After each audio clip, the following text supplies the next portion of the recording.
Di sebuah desa terpencil bernama Tumbang Petak, ketenangan malam seringkali dirusak oleh bisikan angin dan bau amis yang menyengat. Warga percaya, desa itu dikutuk sejak bidan tua bernama Mak Daria meninggal secara misterius, meninggalkan jejak darah dan suara tangisan bayi yang tak pernah ditemukan wujudnya. Santi, seorang bidan muda dari kota, ditugaskan menggantikan posisi bidan desa. Ia tiba bersama suaminya, Bagas, dan anaknya yang masih bayi. Rumah dinasnya berada dekat dengan sungai kecil dan hutan rimba yang jarang disentuh manusia. Malam pertama, Santi mencium bau amis menyengat. Ia menyangka itu berasal dari dapur. Tapi saat menengok jendela, ia melihat sosok kepala melayang berambut panjang, bermata merah, dan isi perut menggantung di bawah dagunya. Itu adalah sosok hantu kuyang. Kejadian aneh terus berlanjut. Suara langkah melayang terdengar di atas atap. Bayi Santi sering menangis tanpa sebab, dan setiap pagi ditemukan bekas cakar di jendela kamar. Seorang warga tua, Pak Madir, memperingatkan Santi bahwa rumah yang ia tempati adalah bekas tempat tinggal Mak Daria, sang dukun yang dipercaya mempelajari ilmu hitam agar awet muda namun berakhir menjadi kuyang.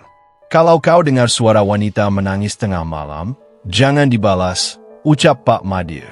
Jangan pernah buka jendela, meski bayi kau menangis sekencang apapun. Setidaknya hanya hal itulah yang dapat Pak Madir lakukan untuk membantu Santi dengan menasehatinya. Malam keempat, suara tangisan bayi begitu keras. Santi, yang kelelahan dan panik, membuka jendela. Seketika angin kencang menyeruak masuk, lampu padam, dan Bagas jatuh pingsan. Di luar jendela, tergantunglah kepala Mak Daria yang kini menjadi kuyang menggantung di udara. Lidah menjulur ke arah bayi Santi. Ia berbicara dalam bisikan, "Darah anakmu, penawar hidup abadi." Santi menutup jendela dengan cepat, tapi kuyang menggedor-gedor kaca, mencakar, dan menjerit seperti ribuan perempuan menangis bersamaan hingga pagi dan kuyang itu pun menghilang dengan sendirinya. Keesokan harinya Santi segera ke rumah Pak Madir dan menceritakan hal mengerikan yang tengah terjadi tadi malam di rumah Santi. Seolah paham, Pak Madir dan Santi merencanakan untuk menangkap kuyang tersebut dengan merancang jebakan. Mereka menabur daun limau purut, belerang, dan jarum tajam di sekitar rumah. Saat malam tiba, kuyang kembali, lebih marah. Ia menerobos atap, tapi langsung terjerat perangkap Pak Madir. Tubuh kuyang terbakar oleh belerang dan daun-daunan yang menyatu dengan mantra tua. Suara tangis dan jeritan mengisi langit malam.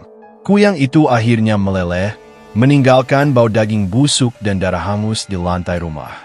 Beberapa bulan kemudian, Santi dan keluarganya pindah dari desa itu. Tapi satu malam, saat ia menggendong anaknya dan memandangi cermin, ia melihat bayangannya tersenyum. Tapi tanpa tubuh. Tak semua ilmu cocok dipelajari, karena kadang yang kita kejar untuk keabadian malah mengutuk kita selamanya.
Terima kasih telah menonton.